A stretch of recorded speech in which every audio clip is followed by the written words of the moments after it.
देखिए, सबसे बड़ी बात है कि कौन घोटालेबाज है, कौन नहीं है, और विपक्षी एकता का जो प्रयास हो रहा है, इस पर अंतिम मुहर तो जनता लगाएगी ना।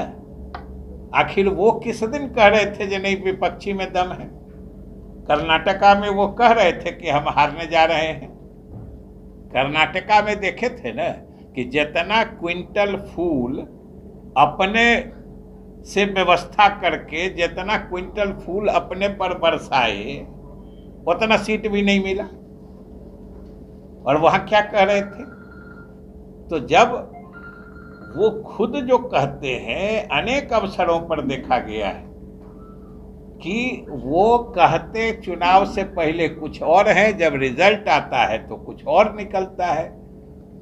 और हम लोग को तो पूरा भरोसा है कि ये जो प्रधानमंत्री स्वयं इस तरीके से सांप्रदायिक रूप से संवेदनशील मुद्दे को अगर आगे बढ़ा रहे हैं, कम्युनली सेंसिटिव इशू को अपने से आगे बढ़ाना चाह रहे हैं, तो ये तो कहीं न कहीं इसके परिप्रेक्ष्य में है, इसके बैकग्राउंड में विपक्षी एकता से उत्पन्न हुआ भय ही हो सकता है। प्रधानमंत्री ने इसका मतलब बड़ा इशारा आपके सरकार की तरफ किया गया है।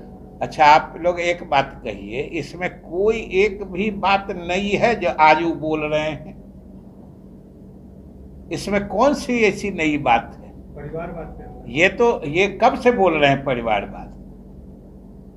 ये कोई नई बात कह रहे हैं क्या? या बिहार की जनता ये सब बात सुन के ना महागठबंधन के साथ है, तो इसलिए ये सब बेचैनी है, ये सब व्याकुलता है। क्योंकि जिस चीज को ये लोग नामुमकिन कहते थे, कि ये विपक्षी एक जगह बैठ ही नहीं सकते हैं, जब बैठ गए तब देखिए अलग अलग बात कहते हैं। और विपक्षी दलों में कहीं कहीं एक दल के द्वारा दूसरे दल के बारे में कोई अगर उस तरह की राय जो पूरे तौर पर सकारात्मक नहीं होती है, वैसी अगर रखी जाती है, तो उस बात को लेके ये लोग जो इतना उड़ने लगते हैं।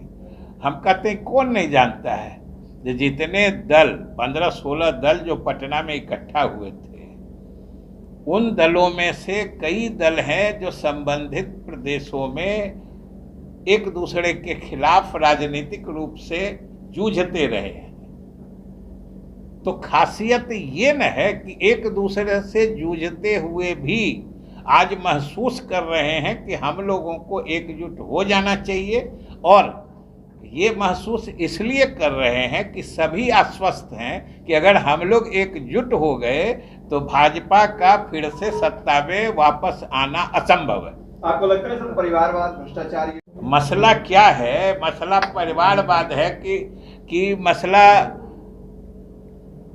बेरोजगारी है, कि मसला जो उन्होंने कहा था कि सभी के खाते में पैसे चले जाएंगे, कि मसला क्या है? ये तो जनता तय करेगी। मसला तो सभी राजनीतिक दल अपने अपने हिसाब से मसला उठाते हैं और दावा करते हैं कि यही चीज जनता देखेगी। लेकिन हमेशा याद रखिए, जनता की प्राथमिकता हमेशा अलग होती है। अपने हितों को पहचानने में, उसको सुरक्षित करने में और उसके हिसाब से निर्णय लेने में बिहार और इस देश की जनता सक्षम है, और उसने पीछे भी करके दिखाया है और आगे भी करके दिखाया। वो कहते हैं जो कल तक जो दूसरे के खिलाफ करते थे आज साथ में हैं, और कल तक जिन आरोपों को लेके कांग्रेस को बदनाम किया जाता था, वो कांग्रेस की सरकार और कांग्रेसी हुकूमत से कई गुना अधिक आज भाजपा हुकूमत में व्याप्त हो चुकी है। आप ही बताइए, कोई लोग पीछे का इतिहास पलट के देख लीजिए, केंद्रीय जांच एजेंसियों का इतना खुल्लम खुल्ला विरोधियों पर दुरुपयोग आज तक किसी जमाने में हुआ था आजादी के बाद? तो ये तो खुली बात है। और वो कह रहे हैं कह क्या रहे हैं, कर ही रहे हैं। सर वो भी जनता देख रही है, समझ रही है। आप कह रहे हैं विपक्ष की जो बैठक हुई थी, प्रधानमंत्री ने भी कहा कि ये फोटो ऑप था सेशन, बस फोटो सेशन चल रहा था पटना में। तो फोटो ऑप अगर था, ये बात वो कह रहे हैं, तो अचानक से ये यूसीसी को इतना उछालने की क्या जरूरत महसूस हो गई? यही यूसीसी मुद्दे को प्रधानमंत्री के स्वयं के द्वारा उछाला जाना, ये हम लोगों की बैठक की सफलता नहीं, समझिए कि चरम सफलता का द्योतक।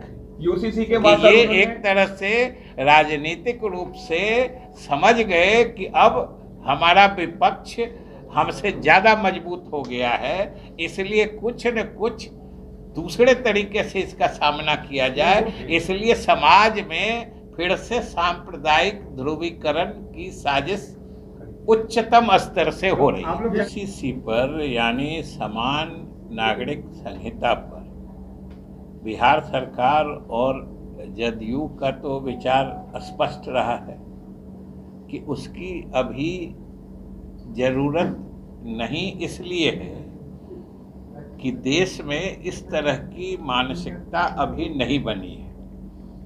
और सबसे जो चौंकाने वाली बात है कि 2016 में इसी मोदी सरकार ने इस मामले को लॉ कमीशन को सुपुर्द किया था, लोगों की राय जानने के लिए, अलग अलग पक्षकारों की राय जानने के लिए कि लोगों की क्या राय है, आम लोगों की राय जानने के लिए।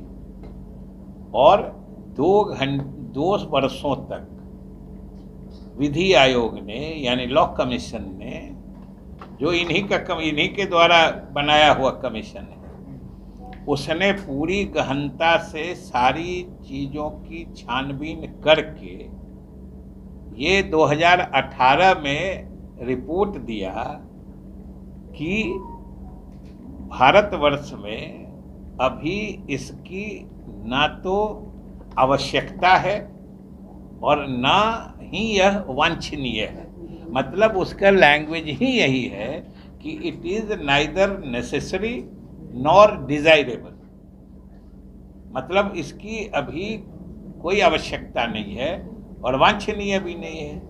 और आप सोचिए कि 2018 में जब इसी सरकार के द्वारा जो गठित लॉ कमीशन है उसने ये रिपोर्ट दे दिया है, तो 2018 के बाद से आखिर इस देश के सामाजिक बनावट या लोगों के सामाजिक सोच में क्या परिवर्तन आ गया है जो फिर से एक बार सरकार इस बात को मतलब बढ़ा रही है। और इसके पीछे, और आज पहले तो छिप छिप कर बात आती थी, कभी राज्य सरकार के द्वारा, कभी खास किसी नेता के द्वारा, लेकिन जब प्रधानमंत्री खुल के अब आ गए हैं सामने, इसका मतलब कहीं न कहीं तो बेचैनी है। और जब आयोग ने इसके खिलाफ अनुशंसा की थी, तब प्रधानमंत्री स्तर से ऐसी बात करना, ये तो होना नहीं होना अलग की बात है, लेकिन ये तो फिर से जो चुनाव आने वाला है और खास तौर से विपक्षी एकता का जो एक रूप आकार ले रहा है, उसकी घबराहट, उसकी बेचैनी में ये तो सांप्रदायिक ध्रुवीकरण का एक प्रयास है, कम्युनल पोलराइजेशन का ये प्रयास कहा जाएगा। और हम लोग तो समझना चाहते हैं कि जब आप ही के गठित कमीशन ने इसके विरुद्ध अनुशंसा दी, तो पिछले 3-4 वर्षों में आखिर क्या बदल गया है जो आप फिर से इस बात को मतलब निकाल कर लोगों के सामने रख रहे हैं? ये नहीं समझ।